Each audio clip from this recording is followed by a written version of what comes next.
Welcome back, everyone, to ESL One Frankfurt 2015. We just wrapped up the very first game of the opening match, but it's still only 1-0. We could have Alliance tying it above 1-1 as we jump into the second game, and maybe they'll go all three. But we're taking a look at God right now with some godlike, really, stats. Yeah, unbelievable. I mean, the top kills per game of any pro player in this patch, and he is just such a weapon for VP. And the big thing that's different with God these days, he's always been a great player when he's at his best, but his consistency has really improved in this patch. I think it's important to point out it's not actually God we're looking at. Yeah, that's true. We just had the bullet point come up and a little bit of a mix-up there. That is one godly team. But there you go. I mean, the whole team, team is godly. So quite frankly, we just put that on there for anyone. And maybe God just needs to switch out his ID and they need to change their team name. You know, maybe that's what it's going to take. God.Pro? Virtus Gods. Virtus Gods. My Lord. Moving on. Well, game one, they did look really good. You know, they played on their pace. They played on their template. And again, the picks and bans, maybe, you know, this is really where it's all going to come down for Alliance, as you guys have been kept mentioning, too predictable. Can we realistically expect that to change in game two, though? Ben, what do you think? I think it actually comes more down to their bans than their own picks. I mean, you were talking about the Phoenix, you were talking about the Tusk. I actually think the Winter Wyvern was a big, big problem. Right. They should just ban out, maybe even in the first phase. Yeah. Okay. We've seen teams do that against FNG. Yeah, I think the hero is just way too good in their hands, and I don't think that their supports can utilize it, so it's just ban-worthy. You can counter it by like a lot of AoE damage, like Sand King and some other heroes, but the way that Alliance played that game, it was just impossible for them to deal with. That being said, I do have to commend Alliance on the valiant effort that they put into the early game. I really liked how they approached the game and with the picks that they had and everything. They did try to apply the pressure on Virtus.Pro, making sure that the silencer wouldn't farm up too much. They just missed some crucial opportunities to kill him. Yeah. What about you, Kai? I mean, we're already in a game two here. Bans already panning out for both Alliance and Virtus.Pro. Right now, if we look at the opening here on the bans, I do think that Alliance is aiming towards the Queen of Pain first pick. They ban out the Leshrac, which is like the huge counterpart, and as we can see, there we go. Although they do once again leave the Rubik in the pool for the side of Virtus.Pro. I would expect to see that picked up here. I wanted to add up on that. I actually, with the last game, my biggest struggle was that the cores happened to be too much in a comfort zone. They played so much Silencer recently, as well as having Shadow Fiend on Radiant. Just when the success started on Virtus.Pro, they had God play Shadow Fiend every game. It was always first pick Shadow Fiend. And then they get Shadow Fiend as well as Radiant. It's just too much. So now that Virtus.Pro commits to the Earthshaker and the Shadow Fiend, do you think it's even worth it trying to ban out more supports now? We know that there's still Rubik in the pool, there's still the Winter Wyvern as we were talking about. I don't think so. I think they need to go in and eliminate the Silencer and possibly the Phantom Lance as well. I almost feel like a Rubik pick here for the side of Alliance could have been really good. Yeah, when they have the Earthshaker. Yeah, when they have the Earthshaker against them, you can seal Fisher very easily. Would have been a great pickup, but we haven't seen too much Skywrath in a long time. But at this point, there's a good reason for that. Skywrath has been awful. At this point, knowing that Virtus.Pro plays the Silencer, you have to ban it, right? They have a Queen of Pain, they have a Skywrath Mage, whatever else they want to they banned out the Wyvern for now. I mean, as you guys have been mentioning, it's a really big toss-up at this point. What do you prioritize going against Virtus.Pro? I would say Tusk is actually more important to ban than a Silencer. Silencer's like, he's decent, but you can play around him. You just need to burst him down quickly, but they couldn't because of the Tusk as well as the Winter Wyvern. It takes a lot more effort to play around it, though. That's the thing, and it forces your hands so much. We've seen it in the seeding matches. We saw it in the last game. You spent so much effort into doing that. I do think, though, when you see the Skywrath Mage, I would always try to think about why do you pick up that support and not just like any, like a common Rubik pickup, and how did they want to synergize this? And we can see Virtus.Pro, they ban out a Clockwork, which is a good combo. The other one that you could often see is a Sand King in combination with a Skywrath, which would be more like Vici gaming. But I do think that combo is very potent. Don't you think it's an oddity that Alliance would go for the Skywrath pick so early? Because they could have secured the Clockwork, a great hero against both Earthshaker and the Shadow Fiend, something that Alliance likes to play as well. It's a bit too much of a tell. Yeah, no, that's exactly what I was thinking. The Skywrath Mage is going to be there later in the draft. I mean, Ake is very, very good on that hero. But if you want that hero, I think you have to secure a hero that combos with it, like the Clockwork. And there's the Centaur for VP. I mean, 5-0 is DK Phobos on the Centaur War Runner in this patch, and he's had some great games, including on Thursday. You forgot the other one. There's Faceless Void. The old school TI4 combo. True. That's another good combo hero. Actually, that could work. Like you're saying, Void. I do believe it could be one of those heroes. Maybe we're giving too much away here. Void is I think is very strong with Skywrath. You can't really work around using a BKB well. You would waste it. Oh, that's a Magnus. There you go. They do have their backs against the wall. They're down one game. This is the biggest event that they will go to so far this year. Yeah, I mean, it's do or die time for Alliance. If they don't make it out here, they're going to have a couple months quiet time. It's actually, we saw this twice at MLG, by the way. Admiral Bulldog on the 3-position Enigma, and it worked out very well. Mad plays this hero well as well. And that is the double bubble combination. There's an incoming combo. No Void, though. It'll be Loda taking up the Queen of Pain. I really do think it's very, very smart of Virtus.Pro to take the Bane away from Alliance. Mad is probably the best pro Bane player out there right now. Notice that they switched up their draft completely to from a lot of single target, from like Storm Spirit and Rupture, from Bloodseeker to just heavy team fight, because VP just groups up a lot, and whether you're behind or whether you're ahead, you're going to need to fight that at some point. The question though on this side of Alliance here is, do you put the Queen of Pain potentially in the short lane, then you have a Mag middle, and then you just draft the I think that's the plan. As Nahas was saying, they've played the Admiral Bulldog Enigma a few times. We've seen Loda play the Queen of Pain 1, and I hate to sound like a broken record, but you really need to ban out the silencer. I think right now you do. Yeah. I mean, at this point, I mean, they've really given all the tells they could about where or how they're going to play on the side of Alliance. So Silence Ban coming in as a strong recommendation. But it's going to be that touch that Ben's been recommending. I don't think Silence is that big of a problem. It's so good against we'll find out. It's just so good against There's a Queen of Pain and an Enigma. I don't see... Queen of Pain, Enigma, Magnus, and all 4 of their heroes are screwed by Global. I don't even see a Tusk pickup coming out from Virtus.Pro with the picks they already have. I have no idea what on the side of Alliance, though, I think Mac is a pretty good hero against Silencer, just because if you initiate on the Silencer, it's good.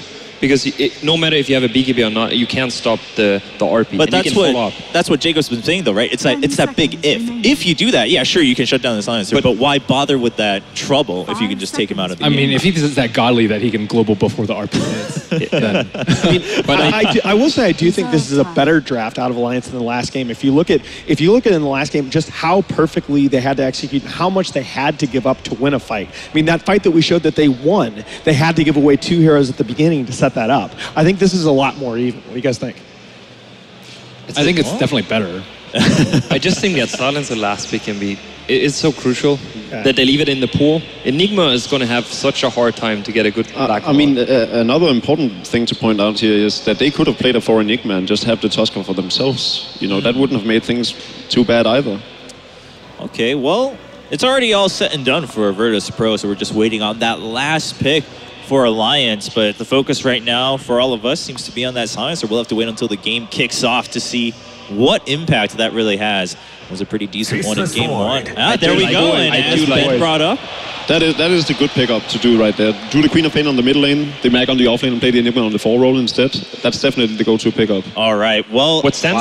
Oh, go ahead. What stands out to me is that you have no support on the side of VP that can actually save. You have a Nightmare, yes, but it's not great to save when you're in a Chronosphere. You want to have something like a Shadow Demon, like anything that can take down the target that's going to be in the bubble.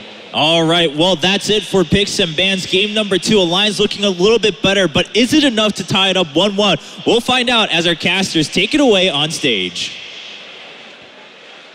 That's right, we're back here for game number 2, and I don't know about you, Blitz, but I feel like I'm going to be put to my test here. Enigma faces Void, Skywrath Mage, Magnus. I mean, there's so many big-time ultimates on the side of Alliance. I feel like I'm going to have to be screaming 24/7. It's going to be a jumble of words indeed. I've got the easy job here. I just have to kind of say a few words about what I feel about the lineups and then just let you do your thing. So what do you feel about the lineups then? Do you favor one side or the other? I think VP might have the better lineup, just because I think, like Jacob says, like I actually agree with Jacob here over Ben Leamy, unfortunately, where I feel like the Silencer is just going to be too big of an issue. Like it's going to be impossible to get a black hole off. Like Matt just has to accept that. Yeah. But I guess what I like about Alliance is they opted to go and put this, put Mad, instead of going in the offlane or anything crazy like that, like they did with Bulldog, they just decide they're going to run him as a support this game. And so it's not too big of an overcommitment. And I think if you're Alliance, then you actually might just want to go for the 5-man yourself if you know that you have Eidolons and you're going to go for a quick mechanism, and I think that could play well. But if you play for the ultimate alone, I think that's a really big mistake. Okay, so PyCat heads up to the top lane here. They did already see FNG at bottom, and it looks like VP Lil, doing the regular body blocking in the middle lane just to be able to secure the SF. A bit better position in this 1v1, so there should be at least one support at the top lane, but PyCat should be pretty good for this lane. He has to deal with the silencer, which is obnoxious, but this basically ensures that Bulldog will be able to get a lot of farm, and obviously his blink initiations are going to be critical for the follow-up of Alliance, who have so much AoE to them. Yeah, and I actually really like this decision, although PyCat's getting quite low. The Fissure just a second behind, as they actually opted to put PyCat off into this off lane because they think that he would be able to survive better than a Magnus. And Bulldog mid, I mean, I see it in his stream sometimes, but not really in too many competitive games, as he might be one of the players that is so associated with the off lane that this is actually kind of throwing me off a little bit. Yeah, well, we'll see how he does already. We see a 4-1 pickup on God as he grabs another deny. So he's doing well for his first level. It looks like that Earthshaker block was good enough. This is a lane that SF does favor quite nicely, right? I mean, it's just the Magnus, all he can do is sit back and try and farm with Shockwave and the occasional right click. Yeah, you just put it in perfect terms. Did my job for me. That's what the Magnus does. If you're a melee hero against a Shadow Lil, does he actually fall here? PyCat jump forward aggressively, and he will now be pushed back by Illidan. Didn't actually manage to get that last word off. He can throw it down now, but yeah, throws it off at the last second. Won't be enough to kill PyCat, so he should be fine. Meanwhile, in that bottom lane, look what DK Phobos is doing. He managed to intercept the pull, make sure there's no double pull, and will be able to grab that creep wave and bring it back to his tower. Now, what do you think FNG's real job is here? Do you think he just constantly contests the Skywrath Mage, or do you see better options for him as he wants to try and grab this 2-minute rune? But unfortunately, with Mad joining Ake, that's a 2-versus-1 scenario that he cannot win. I think he's just trying to put some lane presence on because you know the Enigma isn't going to come early. Right. Like, the Enigma doesn't want to help the lane at all. Like, contrary to popular belief, you don't want to rotate until you're level 6. You just want to power farm as much as you can. And the Bane plus the Centaur is strong enough to contest this off lane. Like, if you get anyone into a sleep position, you've got so many follow-up nukes, right? Yeah. You've got the double-edged stomp combo that can come almost immediately onto Ake or Loda. So I think this is a really decent lane for them because they can contest pretty easily 2-on-2. Yeah, I was just very surprised that they didn't put the Bane up against the Queen of Pain, I guess. Just being able to throw out the sleep, and then you can actually put the last word on top of that sleeping unit, and the sleep timer will actually work to your favor, where the silence can potentially go off as the opener to wake that hero up, and then he wakes up completely silenced and also slowed down. I thought that would be a nice combination, but instead they choose to put that Bane bottom, which will allow DK Phobos to get a lot more farm. And yes, he's a hero that kind of has to make the offlane work, and that's probably a big factor, right? You have no backup plan as a Centaur offlane. Yeah, definitely, but I think, and actually they're making a move on bottom as Loda time walks forward, but I think he's just trying to scare him. And I think the main reason that the Bane was bottom initially is that you want FNG to be your player that rotates around the map. I think he's a little bit more comfortable with it. Let Lil just sit up in this top lane, soak some experience, try to zone out PyCat using the Fissure, and I think he's okay with that. And Bulldog in this mid lane is getting zoned out pretty hard. He's almost getting doubled in CS right now. He's got 13 for himself, but G's already up to 21, and this is starting to look like a repeat of last game. Yeah, God. He's already looking so hot here. Now, what's PyCat's position here? Is he actually trying to gank up the middle lane, or is... Oh, okay, never mind. He's just going to go for that 4-minute rune, it looks like, with the fresh bottle that he has, and try and utilize that rune advantage, perhaps, to continue. No, they're actually going to jump onto God. The slow comes out from the Skywrath Mage. God pushed forward by the skewer, and there's your first blood. Okay, we'll secure it, and sure enough, as we were just saying, that it looks like a repeat of last game where God's going to get so much farm, they managed to gank him up successfully. And you have to do that, and they rotated so many heroes for that. You rotate your off lane, one of your supports, it's going to make things easier for the Centaur in this bottom lane. As we see already, he's contesting Loda for the farm, but a good move nonetheless. And I think right now they're kind of pinging around telling God, you should have seen that coming. We did have the high ground ward. This should have been spotted a little bit earlier, but with PyCat swinging all the way around to get the blink off, I think he knew that the ward was on the high ground. And VP can't really afford to lose the laning phase pretty much at all, because they still have to worry about Mad, who is farming away. He's about to pick up his level 6 by minute 5. So pretty standard, but Mad not dropping a beat here as the jungle Enigma. And he's doing a good job. He's not forcing himself to do anything right now. Like, he just continues to farm out the jungle, be patient. The rest of your team is doing just fine in the other lanes. And that's what you have to do, just hold. Don't get frustrated. Don't feel like you have to do anything. Because getting the mech off is probably the most important thing that he can do this game, rather than going for early game rotations that don't matter. What I'd like to see, though, is a rotation, a smoke gank by him right now, at some point, where they try to make a move again on G if they can, but FNG looks like he is prepared for that, and he should know that the Enigma is level 6 now. And if they don't do it soon, Illidan will be picking up his level 6 and have that instant global silence counter. A early ward, a lot of laning phase wards being placed by Alliance. They just used one at bottom lane in order to reveal potential ganks onto Loda, and now putting a defensive one in the middle lane to help out Admiral Bulldog as well. Something I am a little bit concerned of, if I'm Alliance right now, is though the Pycat isn't getting the start that you typically see Pycat get it. There it is, jump in again. God, there goes the RP, but DK Phobos is here. Already the silence gets laid out, wakes him up, and will turn, quickly kill at least one. Pycat has to just run himself away, but a very successful counter gank from VP, perfectly timed. And Pycat's going to blink up for this. He does grab the haste rune, sees that G is low, and Pycat's just going to disengage, but a really good rotation by VP. It does cost you 4 heroes to move around, but I think it's well worth it to save your Shadow Fiend. Just try to get him snowballing as fast as you can. And I think this is the correct play from VP. Yeah, and probably get the early kill on, would you say Admiral Bulldog as the Magnus is probably the highest priority hero for Alliance to get farm on, right? Like his Blink Dagger is so critical that being able to shut down that timing is really big for VP. Oh, for sure. Slowing him down at all. Because you already know that Pycat's going to have a rough game as his off-lane Queen of Pain. Like, I've never seen Pycat play the off-lane like this. And I think what they anticipated is that Illidan would maybe be up here by himself, and have the Earthshaker roam behind the Shadow Fiend to give him the one-on-one matchup. But with the Queen of Pain having as rough of a time as she is, that means that you can just devote heroes to try to shut down Bulldog, and that's what they've opted to do. We saw this last game as DK Phobos is going to make the rotation in the mid as G has to go back. He has the jungle to farm as well, so good rotations to try to split up the XP as much as they can, and that's a really early level 6 now from DK Phobos.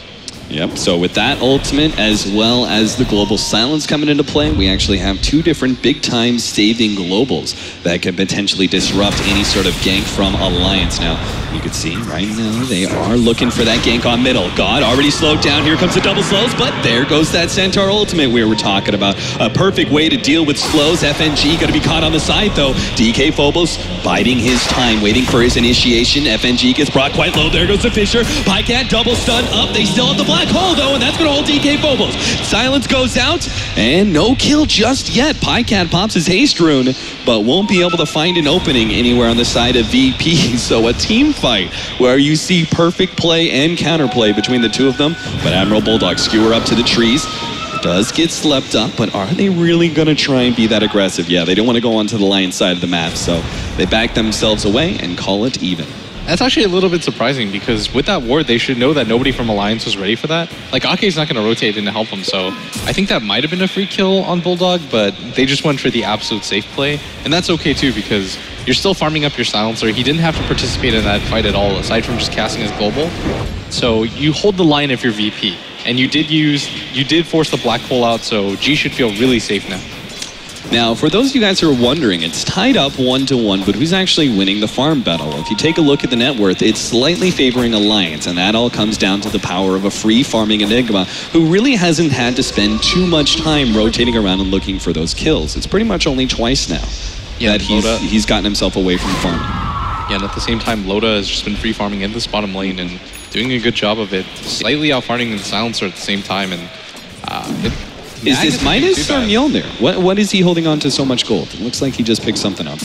It's going to be the Mjolnir. He picks up the Mithril Hammer. Do you think that's the right choice here? I mean, he's getting so much free farm. It's hard to say no to an early Midas, right? I think if you're Alliance, this game, you want to fight around the global silence timing, and so going for early pick-off items, I think, is the right idea. Okay. Because what is the global silence going to do once you get your Chronosphere off, right? You just want to pump out as much damage as you can. Yeah. And I know Loda was super famous for going for the Midas really early on most of the carries that he's gone for. Right. But I think with the type of lineup that he has, he's actually opted to go for less of a hard carry and more of just a team fight carry. And I think that's been the transition as a player for him as well, right? Like, we're seeing less of the hard farm one position role that Loda used to play in, playing more around Bulldog and Pycat style. So we pick up Maelstrom and then what? Go into the BKB in order to deal with the Sleep as well as the Fissure, because those are pretty disruptive abilities when you throw out a Chronosphere. Oh, definitely. Going for the BKB second, I think, is the right idea. Yeah. You have enough damage with what you have. You throw down the Chronosphere. Pycat or Ike actually picks up a level 6 at some time. He throws on the Mystic Flare. You don't need more damage from that. You just need to be able to get the Chrono off and actually get some damage out. Now, you could see some rotations around from Alliance, but doesn't look like it's going to be too successful here. I mean, to start, Ake is still not level 6. Our Queen of Pain, though, Pycat. Well, I guess with that rotation, they did ensure that Pycat had enough confidence to be able to push forward and do get that level 6, which is obviously going to be critical for killing some of these squishy heroes. Now, the Centaur ultimate goes off. DK Phobos was hoping to catch it, but DK Phobos gets Chronosphere before he can get off the stomp. Now the Global Silence. DK Phobos on the wrong side of the Fissure, but he still managed to get a really good stomp onto Loda. No, he's going to end up going down. Push back. Admiral Bulldog does get DK Phobos in return, but unfortunately, Matt just not enough to be able to save his carry. And I thought the mech was going to be able to do that for him, but just too much damage coming on the side of VP as they just wait for G to get initiated on, and the good counter initiation, and that was a beautiful Global Silence. It allowed DK Phobos to get his stun off, and really good map awareness by Illidan at that top lane, and he opts to go for the same build, going for the Rod of Atos again, and this is the most uncontested silencer in consecutive games that I've ever seen, and this is a hero that you don't want to have an early start. He's incredibly vulnerable in the early game, and I think you have to punish him, but Illidan's already picked up the booster, he's got a wand, and with 1100 HP and backup, I don't know if he's going to be able to go down anymore. Yeah, again, going for the early stats as opposed to a potential Midas on both carries. Nice RP getting laid down, and they do quickly get the Earthshaker. Meanwhile, at bottom, VP will actually back themselves away. They were going for the smoke gank, but didn't actually find an opening. With Mad coming across, they decide against it. Yeah, and that's a really smart rotation. Go to the bottom lane. Just Admiral Bulldog grabs the double damage rune and blinks away. A little cheekiness from the dog. Yeah, and he's been doing such a good job right now with whatever farm he's been able to get. Picking up a Blink Dagger at 11 minutes, I think that's roughly the timing that you want to get it at, because you actually have some decent levels of skewer. And so I think if you're Alliance, you're pretty comfortable with the item timings that you've had so far. Your team fight is so superior if you're able to get at least 2 of your abilities off. And they're going to take this bottom lane uncontested as well. All right, Maelstrom is about to be finished for Loda. He's got the recipe coming his way, and all he just needs is that glove. Meanwhile, look at some of the items of VP. We do have the Blink Dagger, which is pretty essential for the Centaur. DK Phobos is about halfway there. We do have the mech to counter Mad's early mech on the SF. Lil is just picking up his level 6, doesn't have anything. In fact, instant Echo Slam gets laid up, but he still gets held in. Beans Griffin from the side. Can they actually kill Loda, though? Yes, they can. DK Phobos popping the ultimate, looking to be able to catch more, but Ake is far enough back to survive. Yeah, and Alliance going for that classic combo with the Void and the Skywrath Mage ultimate, but so many responses from FNG as he just waited in that corner to be able to get that Fiend's Grip off, and you're seeing Loda get traded 1-for-1 for heroes that aren't cores. Yeah, VP seemed to just have really good reads on situations. I mean, even from the early rotation into the SF jungle, or the Storm Spirits jungle, to be able to clear through that camp, and the support rotation that followed that up. And that was like a very clear-cut bait, with FNG sitting on the side, and Lil had his trigger finger there on the Echo Slam ready to go. They knew what was going to happen and countered it beautifully. They changed away an Earthshaker for a Faceless Void. They will take that every day of the week. Yeah, and the Void had a significant farm lead over the Silencer, but Illidan just playing around his ultimate and continuing to farm up this top lane as he's been completely uncontested. I haven't seen a hero in this lane for like the last 6 minutes, and he just continues to plink away at creeps. I mean, who can really go there, though? I mean, unless it's with some serious backup, any hero that shows up is going to be instantly harassed out by Last Word and Glaze. Yeah, and finally, as I say that, Alliance going to smoke up his 4.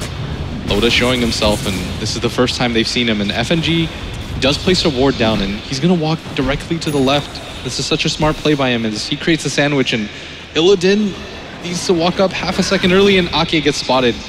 Yep, they see him now, and it seems like Alliance's ruse to try and go for that smoke kick ends up being foiled.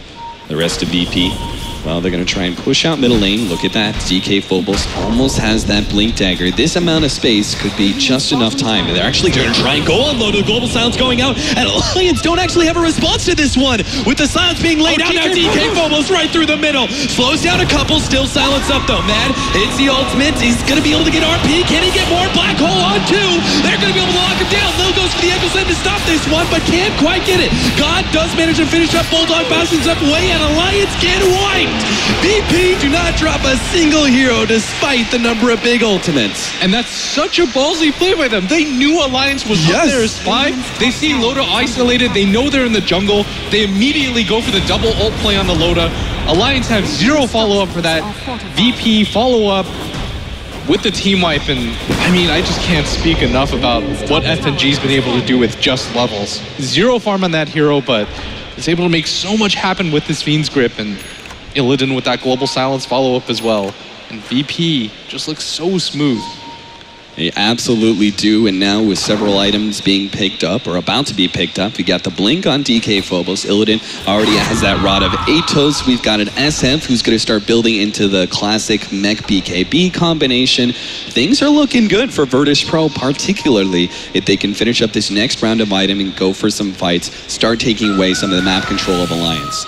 Yeah, and that was actually a really good black hole by Mad in conjunction with the reverse polarity, but they just didn't have the damage. They need Loda to be able to survive, but who do you really send as your frontliner then? Pycat doesn't have enough farm to be able to do it. Loda doesn't have a BKB or any sort of follow-up. Like, he does have the mechanism, but his team has to be prepared for the jump if they want to be able to save him. So it's going to be really difficult right now for Alliance to actually get into a straight fight. See Alliance. There is the attempted Roshan here from VP. This is a ballsy maneuver. This is twice now that they've gone for really early Roshans, and it seems like twice that they're going to be able to get it completely uncontested. Yeah, this should mean a free Roshan for G, and with that Alliance, they're going to go for the split push. I think they definitely know this is happening, and an immediate smoke gank is... They're going to rotate to this top lane, and Loda might chrono for this. Oh yeah, he wants Illidan bad. They're going to drop the Skywrath Mage ultimate. Illidan with all that extra HP is still not enough to survive through that combination. Lil looks through the Fisher. DK Phobos blinks his side. Nice silence, but the Fiend's Grip is still there. And that will ensure Loda does indeed fall, unless he just keeps on getting backtracks. But no jump away. Farther upriver, we do have God facing up against 3. Pops the mech, but it looks like he's completely surrounded. Will end up losing that Aegis. No real spells were really used there. The Queen of Pain ultimate is pretty negligible as Alliance, though. They do kind of stop things as they get a pick off at that top lane. You trade your carry 1 for 1, and you do immediately get rid of the Aegis. So I'm a pretty big fan of what Alliance just did there. That wasn't bad. You get the XP on Loda at the same time. I think that's well worth it if you're Alliance. And with that Aegis down, I think VP are going to be a little bit more hesitant to just get into straight 5-on-5 engagements. Yeah, I think they just kind of showcased that, you know, the stat buildup of Silencer with the Rod of Atos as well as Null Talisman and Power Treads, that's still not enough to survive through such a simple combo like the Chronosphere Skywrath Mage drop. So they're going to need a little bit more if they hope to be able to kind of split up and farm like the way they did with him. DK Phobos now has a Vitality booster. Now, is this actually going to be going into a Vanguard Crimson Guard play, or do we have something else in mind? I think Crimson Guard against Faceless Void especially is so good. Alliance don't actually have that much physical damage. If you look at their lineup, the Queen of Pain doesn't have enough farm. She's even gone for an Urn at this point, Cap. Right. That's the, I'm not going to do damage this game. Yeah. And you've got the Faceless Void, and that's pretty much it. Like, all your physical damage relies on the Faceless Void plus Empower combination. And so I think if you kind of go all in with that with the damage, it's a little bit too one-dimensional, and so it's pretty easy choice for DK Phobos to go for the Crimson Guard here. All right, so the push uphill here. They're looking to try and take this tier 1 tower at top, and the rest of the lines are actually crowded around this staircase area. It looks like they almost wanted to try and get a pick off and a support, but that's not going to happen. With a single pull, Loda is easily able to take out that tier 1 tower and is getting quite close to that BKB. Despite 4 different deaths, I'm surprised at the amount of farm Loda has managed to pick up. Yeah, he's done a really good job. 1 in 4, but it's kind of an awkward position in terms of your draft because you have to send Loda in first. Yeah. He's always going to get popped immediately is the issue. Oh, nice deny on middle. Unfortunately, this is just a Alliance are in this really bad position where you look at their top net worth hero and it's actually their 4 position Enigma. Now, it's not too uncommon, but unfortunately, just like heroes like the Faceless Void and the Queen of Pain do need a decent amount of farm to be bigger factors in the mid game. Fortunately, Admiral Bulldog, he's got what he needs, right? Blink Dagger, Arcane Boots, everything else is just kind of luxury at this point. All he needs is one good RP to win a fight. So you can't really discount Alliance's lineup because it's almost impossible to stop the Mag RP using the Global Silence. So VP have to pay attention to that at all times, but the Smoke King's going to come in and #1 net worth hero might be going down here as VP unable to run into him as they want to. And VP really want to get into a fight right now. Yeah. They have the advantages. Seems like it. Now, we do have a BKB picked up for our Enigma. Now, that's pretty normal, mech into BKB. You don't usually think Blink Dagger. That's usually after those 2 items. But in this case, he's dealing with Fiend's Grip as well as Global Silence. Seems like even with the BKB, he's just not going to have good opportunities for a Black Hole. Going for the Blink Dagger, though, is game losing, because the Fissure just hard counters you. Right. Like, if the Earthshaker doesn't have a Blink Dagger, he's just going to sit back and wait for opportunities to Fissure. For example, if Bulldog goes in to go for the RP, then he just casts the Fissure, wherever the center is of that. Tries to stop the momentum, and VP are going to trade off of this mid tower. They do have a BKB now completed on the G. They've got the level advantage, and I think they want to take this top fight or at least repel them back, but DK Phobos, yeah, he wanted that initiation. He may still find it here. Ake's going to TP out, but he'll steal a couple of heroes. Blink Dagger is up, but Alliance will be able to successfully back themselves up. And they do have Loda pushing in the bottom lane. A very favorable split push for them, especially with Loda about to get that critical BKB. Yeah, and you just need to buy time if you're Alliance. This is the same situation they were in last game, but they've got better heroes for it. Like, they've got more mobility than they did last game. All they had last game, I felt, was the Phoenix as a split pusher and the Storm Spirit, but this game, they can kind of maneuver around the map. They have supports that can take advantage of the jungle, and at top, Bulldog's going to be the target. Yeah, he skewers, but that's not going to save him. God gets that clean last hit, thanks his ally for a free kill steal. And another kill going their way. Centaur actually already has that buckler, so Crimson Guard is not too far away. But again, I'm still worrying about that BKB from Loda, who's now going to jump on a little bit. Instant Echo Slam, almost got him. Now he's going to be able to get out of the Skywrath Mage Ultimate. He may just survive for this. Loda has to come in heavily for it. Can DK Phobos punish him? They already have the Rado de Atos out, and yep, Loda can't get away from this one. He ends up once again trading himself to the Earthshaker because the clutch timings of Lil. DK Phobos chasing away the rest, but will be rebuffed by the Queen of Pain's dagger. All right, I don't even know what to say right now. Lil's like the best player in this game. Being able to get that Echo Slam off at that time. So close. Yeah, and he forces Loda to use everything. He time walks forward, and that's what has to happen. But, I mean, Loda, you have to go for that play, but at the same time, Lil was just right there with the Echo Slam immediately, like you said. FNG looks like he wants to try and get an early BKB. He's traveling right now in a pair with God. The two of them could easily get a pick off on one, but if they just go for someone like Pycat, you see the plenty of heroes behind Alliance ready to go, ready to jump on that one. Illidan as well as DK Phobos doing something similar, invading the Alliance jungle, and this really gives them a good idea that they're not top, but they're still going to try and go for it. Fiend's Grip, and clean, quick kill, as Alliance once again are left to deal with this Global Silence and the Centaur Ultimate, where they just can't initiate.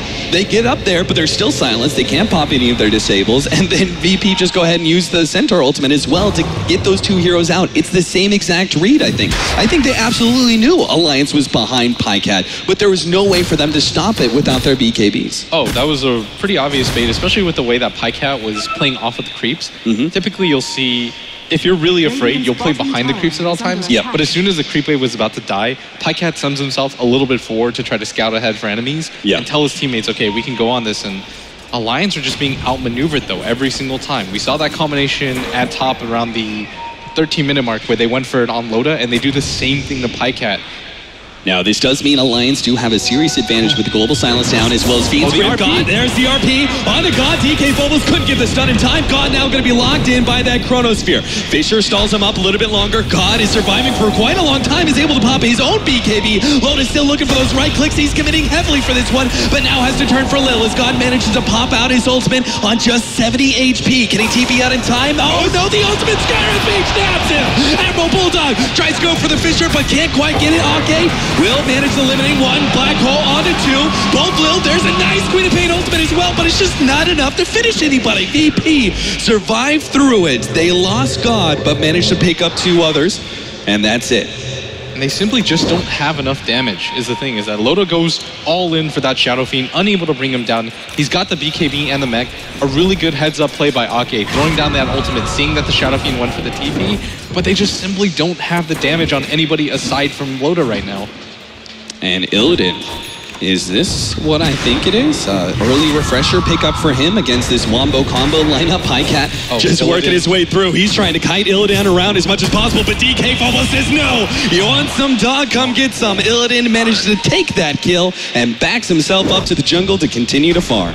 And he's already getting a pretty absurd amount of intelligence as he's been able to survive in all of these team fights. It's been the Shadow Fiend that's been the target, and he's already stolen 18 intelligence from the side of Alliance, and that really starts to stack up as that's pretty much a free item. That's 2 Staff of Wizardries going on the way of Illidan right now. Oh, and there's that finished up refresher against this combination. I mean, we already said, the analyst talked about it, this silencer was kind of an obvious pickup for VP. It was such a good counter to the Wombo combo of Alliance, and now we have a second global silence available. This means the BKBs are not going to be nearly as effective as Alliance start picking them up. Yeah, and I'm still surprised that they opted to not go for the silencer ban when they took the Enigma, the Faceless Void. They picked a mobile hero in that Queen of Pain. Like, that's so many heroes that rely on being able to get any abilities off. Right. And those are also heroes that typically don't want to get BKBs early. Like, that's the thing. If you're playing against a Shadow Fiend, you're going to get a BKB pretty quickly if you're playing against a silencer. But if you're a Faceless Void, you don't want it to be your first item. Like, even getting it second, I feel, limits the amount of damage that you can put out. Because he throws down the Chronosphere in that last fight, and he doesn't even do more than 600, 700 damage to G. 7 to 15, 26.5 minutes in here. Gold-wise, it's still looking good for VP. 4,000 advantage there and an over 10,000 experience advantage. Again, that gold probably coming back to our Enigma, who's still farming quite well.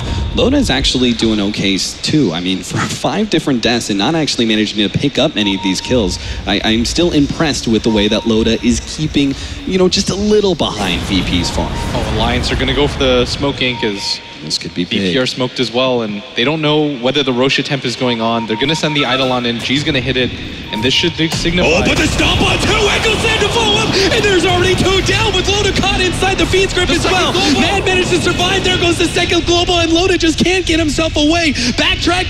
He gets a little bit more. Can he jump out? Another backtrack. DK Fobo says your luck ends here. A big cleave to the face. Jumping for more. Pycat blinks out just in time. But what a beautiful initiation from DK Fobo, setting up the rest of the team beautifully. And Alliance, they forced the buyback out on Ake at the same time, thinking they were going to continue to get in that fight. But with Loda down, he had no opportunity to use that Chronosphere. The first global silence hit, he pops his BKB. Then the second global silence hits, and there's no follow-up as Lil... Admiral Bulldog, he wants the pick-off. He will be able to get the skewer back. That's just one. VP have stalled up their Roshan attempt for now, just with that one pick-off. But it looks like they should still be able to do it here. Alliance are just hoping they still have that RP, though. VP, they've used both their global silences. There goes Admiral Bulldog. He's trying to snatch it. DK Phobos again. Another double stun, but a big old-fashioned black hole gets laid out from that. Unfortunately, there's just no damage to follow it up. Alliance are gonna be running themselves away, but there's no escape from VP. Yeah, and I don't even know if, the RP wasn't even used there. They all in for that Roshan, unable to do so, and that's another team wipe for VP is, what do you really say as an analyst? They just got 5-man team wipe, they gave up the Aegis at the same time. That's so much experience in gold going the way of VP. I don't even think they need to wait for the next Aegis. I think you just get aggressive on the map, take the tier 2s, you've built up so much of an advantage, and I have to highlight again how well Lil has been playing. With his fissures, the first Blink Dagger reveal, that Echo Slam set everything up, ruined Alliance's chances in this game, and Now this tier 2 is going to fall, and Illidan just continues to get more farm, and with this DD, this is going to be a free tier 2. Yeah, and you thought they were hard to kill before. DK Phobos is halfway through to his Aghanim Scepter, and with the way these towers are dropping like flies, it could be just a couple minutes until we see that big damage reduction, which we haven't actually talked about just yet. But the Centaur Aghanims upgrade, a lot of people thought that was a huge buff to the Centaur, who gets an added benefit of not really having much he wants to go for outside of Blink and maybe Crimson Guard. It's going to help G so much. Yeah. If you thought it was difficult to kill anybody on Virtus.Pro before, you've got a Crimson Guard and the Aghanim Scepter. Lotus Chronosphere actually isn't going to be able to do any damage. Yeah. And he's always going to be able to get it off because the Centaur will split himself from the Shadow Fiend, so they don't both get Black Hold or Chronoed. And at top, this is a pretty good fight for them. Yeah, Skewer back. They're going to try and catch God here, force out the BKB. They do manage to get the Chronosphere. Emerald Bulldog, there's the Fiend's grip, and sure enough, God now lets loose the ultimate. Turns things around quite quickly. One out. Loda's going to fall as well. The buyback is there from Mad. He still needs to try and get some sort of help to stop this tier 3 from going down, but with 2 of their cores already down and out, they just do not have the damage to stop this one. Their first lane of Rax is going to fall, and there's nothing they can do to stop it. That was a perfect initiation for Alliance. No Aegis up on G, and they still weren't able to take him down with everything. And this just kind of, I mean, this has to be really demoralizing to Alliance in this game right now, is they used every spell in the book to try to take down G, unable to do so. 8-24. Virtus.Pro now knocking on a second lane of Rax. The tier 3 tower already down, and they're just going to keep on going. They know they have 15 seconds. Aki's actually going to be going down here. Mad, who pops his BKB, doesn't actually have anything to stop this. Pycat also trying to follow that up, but it was just a futile attempt, and it looks like at very least the range Rax will go down. Admiral Bulldog is here. They need to get something out of this one. They got to catch VP. They can't just let them walk away with a free pickoff. Looks like FNG is going to be that target. Quickly gets skewered and goes down, but they need a little bit more. Unfortunately, Illidan as well as DK Phobos already backed themselves away. And the Aghanim is complete. The top Rax is taken, and that's such an infusion of gold for VP. Have we even looked at the net worth graph yet? I'm a little bit afraid right now. Yeah, it's monstrous. 20,000 both gold and experience lead for VP. Silencer, does he get, okay, no, he looks like he's going to go for the Scythe of Ice. I thought maybe he would go for the Aghanims just because he already has a refresher at this point. I think the Aghanims is, if you get it really early, it can be pretty effective. Yep. Curse damage actually does something. Sure. But if you notice the way that Illidan builds his Silencer is he just goes pure HP. Right. Going for that booster off the bat, he goes for the Curse of the Silent at like level 22 or something like that. Like he actually just skips it and opts to go for stats. And I think that's the correct way to play because he's such a squishy carry early on, and I think this is a good move by him. And going for the pressure. They're just searching for anything at this point, but they won't even get it. Oh, Eul Scepter, never mind. It looks like they will catch Lil. Never mind. He's got himself a 4-staff already. Man, even this Earthshaker is super farm. Jump in the middle lane. They're going to go for God here.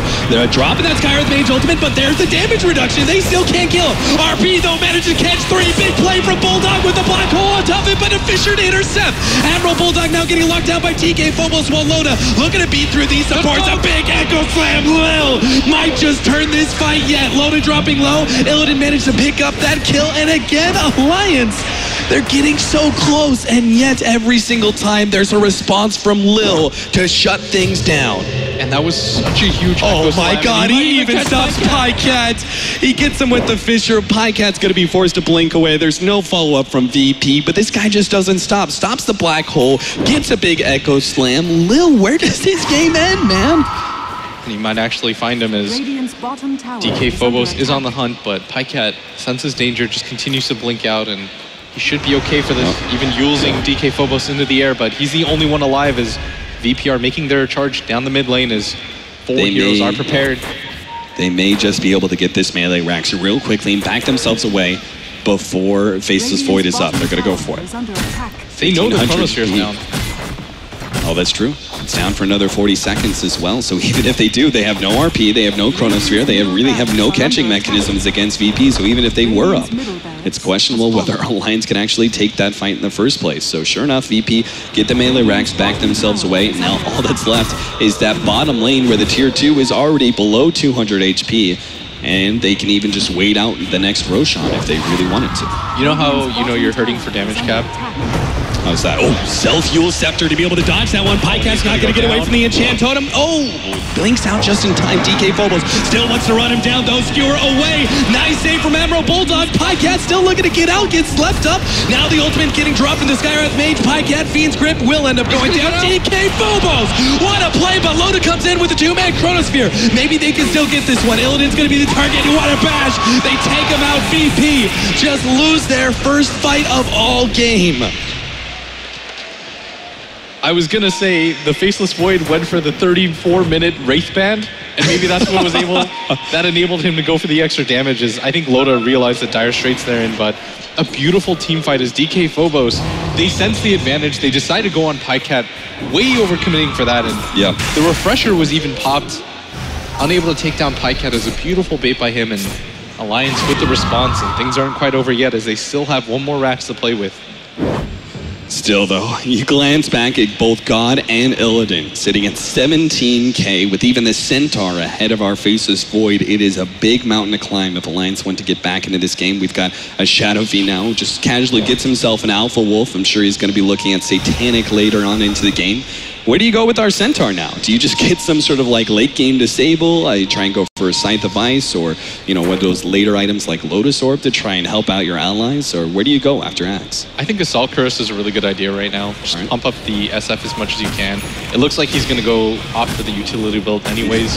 I think it's a good idea. Going for an AC or a Shiva's Guard, you can't really go wrong with either option. And VP not even going to wait for the Roshan. I think this is the sense that they are so far ahead right now that it probably doesn't matter. Yeah, Roshan fights are still very dangerous against Alliance, who have such good AoE control.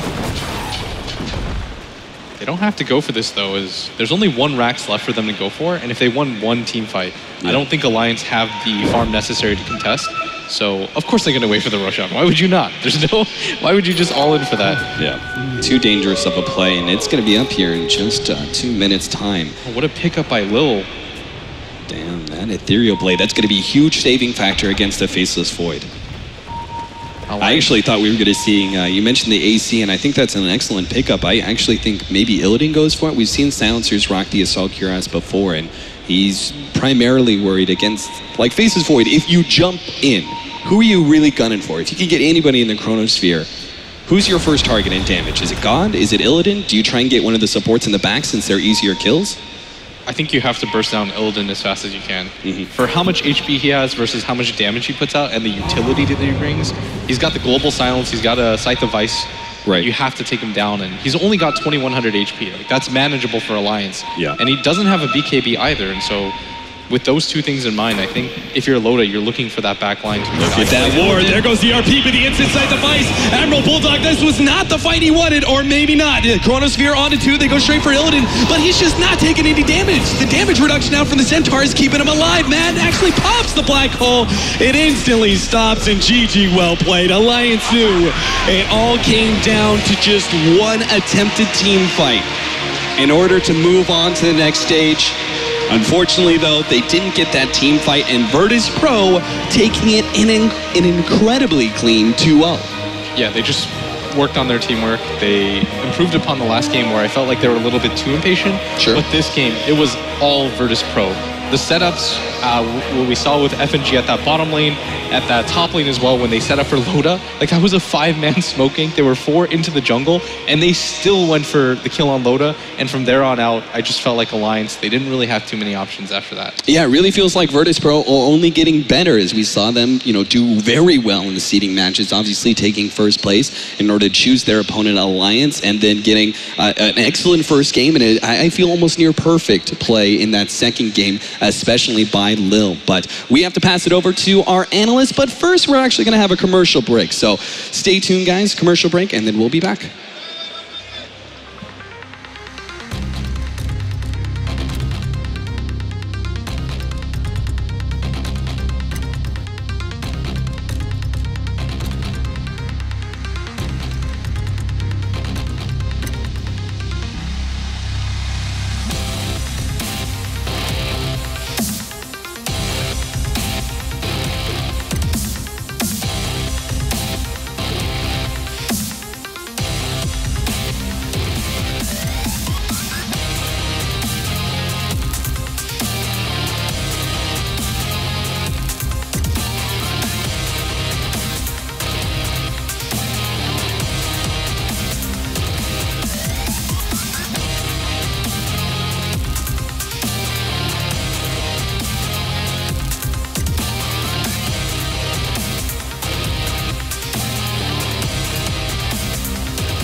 ESL One Frankfurt now wrapping up that opening match between VP and Alliance. And as most people seem to have predicted, VP takes that win 2-0. Now, before we lose the moment, we're going to jump right over to the stage with Sean, who has a chance to speak with one of the winners to see how they feel after kicking off the weekend with a 2-0. So, Sean, tell us how that match went from VP's side. Thank you so much, Shober. I'm standing here with FNG. Needs no introduction. Hear the crowd behind. How do you feel today, sir? We are happy. They won, you know. Of course, it was hard games for us because it's early morning and Alliance played really well, but still we did a great job in games and we won. Now, you came here as a #1 seed, so obviously a little bit of a strong feeling going in. 2 games done. Was that always the plan? I think yes. Probably, because it's hard to play versus Vichy game in secret or whatever, but Alliance was a good choice for us. Well, excellent, sir. Thank you so much. I'm sure we'll see lots more of you today. Now back over to you, Shobra. All right, thank you very much, Sean. And yeah, as we mentioned, I mean, VP seemed to be pretty confident. As he's saying, I mean, had to play a little bit of an early game. I don't know how, I mean, I guess for all of us here in esports, we started pretty early for our regular schedules. Of course, the feelings aren't always going to be the same on both sides. VP feeling pretty confident they went with what they expected. But on the other side for Alliance, I'm sure much higher hopes. And again, we talked about how important this match was. I believe we have a quick word with just how that went down and what that really means to Alliance here, as SCII has a chance to speak with one of them. Thank you so much. Yeah, I have Kelly Milkis joining me here for a few words after that match. Now, a lot of people would have picked VP as a favorite, and in general, the consent was that Alliance might be a bit of the underdog going into this tournament. What was the mindset for the team and for you guys in general to go into a tournament like that? Well, we were first picked by the first seed team, so I mean, we were prepared for VP. We did have some of their stats, but unfortunately, our ban and picks were not so good. So, right. Well, what's next for you? Where can we see an Alliance playing next, or are you like going to boot camping now, or what's happening? Well, you'll see us next at the majors. A lot of people have commented on our playing style and things like that, but I know we are struggling because of the current patch and all of that, but we always wanted to keep our own style. So we've been like trying to play our own style and not wanting to play the current meta, and that has like made us a bit weak, but we'll definitely work harder and we'll see you guys at the next majors. And I'm pretty sure all the fans are looking forward to that. And Alliance style is what they are looking for when they're watching those games. So thanks a lot for joining me for the interview, and we're heading back to you guys at the desk. Thank you very much, SCII. So, guys, one question still lingers on my mind. We had a debate on the desk during the picks and bans. Sir, I mean, leave that open and play against it, or is it going to matter a lot? I would say that it mattered quite a bit in both games, to be honest. I mean, Jacob, do you feel confident about the call you made that they didn't follow through on? I think so. I mean, the first game is an honest mistake, or you didn't necessarily see it coming and wasn't as influential. I think in the second game it was a must ban. I still don't get it, and I'm sure in hindsight, now that Alliance has gone over it again in their heads, they might also realize that maybe they wouldn't have picked the Tusker, and maybe we should have picked Ben. I thought it was far more of a playstyle thing. I never thought they committed enough to fights. They always got countered by like a Fissure or Global, a Centaur ult. It wasn't specifically the Global, although like 25 minutes onwards, I think the first 20 minutes of the game, it was just never enough. And the supports out on VP outplayed them hard. Yeah, that's true. I mean, we saw, again, just a lot of disengage coming in from VP. They were always prepared. And we were talking about it backstage. Alliance always seemed a little bit one step ahead, or behind, rather, each one of them. I mean, one person coming in first, and then the Void goes and not enough damage follow through. The Void get caught, and no one can be there to save him. We saw that in the middle of the game where they had to just turn their back and try to get their own kill and get that Aegis out of the way. But what do you think, Alan? I mean, is this pretty much how we expected both picks and bans to go, and then the gameplay also? No, I mean, I think that as both Merlini and Milk were referring to, I think the corollary of PPD's comment that you're not going to be able to beat a team the same way twice is don't allow yourself to be beaten the same way twice. And that's what Alliance just did. I felt like those two games were almost carbon copies of one another, where Alliance picked very, very team fight heavy, team fight reliant lineups, and then just got hard countered by the Silencer. Illidan had a one-word tweet after the game: silence. Yeah, that really summed up a lot of it. Kai, what do you think? I mean, you did try to say that, well, maybe Alliance had a bit of a better shot going into this game than most people think, but alas, the predictability kind of biting them right back at them. I do think their draft, or their idea on the second draft was good. Until the very last pick. I do think the Silencer could have just been banned out. It's not just that the hero in itself counters pretty much almost all heroes on the side of Alliance very hard, but also that you put Silencer into position where, you know, Illidan is so comfortable with that hero, whereas if it would have been banned, you maybe would have seen a Centaur on Illidan and another offlaner. It could have been other heroes switching around as well. So it's not just that pick, but also how comfortable you are playing the hero. Yeah, and that goes back to that same point. Don't let yourself get beaten the same way twice. Or, of course, on the same side for the winning team, don't expect to win the same way twice. But I think for VP, I mean, given how comfortable their game one was, it was worth a shot. I mean, hey, it's still open. Why not take it? As we mentioned, pretty much countering everyone. The more we thought about it, the more we saw the game play out. All 5 heroes on the side of Alliance being countered by that Silencer. I really like the double game plan from VP in both games. The fact that they have, especially not in game 2, but in game 1 at least, superior 5-on-5 fighting. And then the fact that both of their lineups, if you look at the 2 games, had incredibly good disengage. So in game 1, you have the Winter Wyvern to sort of nullify that they go on a target with Rupture and so forth. They have the Global, of course. And they had, even the Snowball helped them. And then in the second game, even more so, they have the Stampede from Centaur to run away whenever they want to. They have the long-range Fissure, they have the Nightmare, and then, of course, the Global Silence again. So, yeah, great strategizing all around for VP. I thought there were really 2 items that were kind of the end of the game for Alliance, and one was the Ags coming up on Centaur, and then there was the Refresher Orb on Silencer, because once that Refresher was out on Silencer, I just didn't see what Alliance's lineup could do. Yeah, I mean, you were pretty much locked in at that point, and we are already seeing what's up next for us. Of course, it's going to be that EG versus VG matchup in the second match of the quarterfinals. For all of you guys just tuning in, if you missed the game where you just like more stats, don't forget to check out theScore eSports. You can go to their website, theScore.com, or you can download their app on the iOS App Store or Google Play. Whichever you wish, check out some more stats, see how everything breaks down. For us, we'll be back right after these messages for EG versus VG. Bitte schön.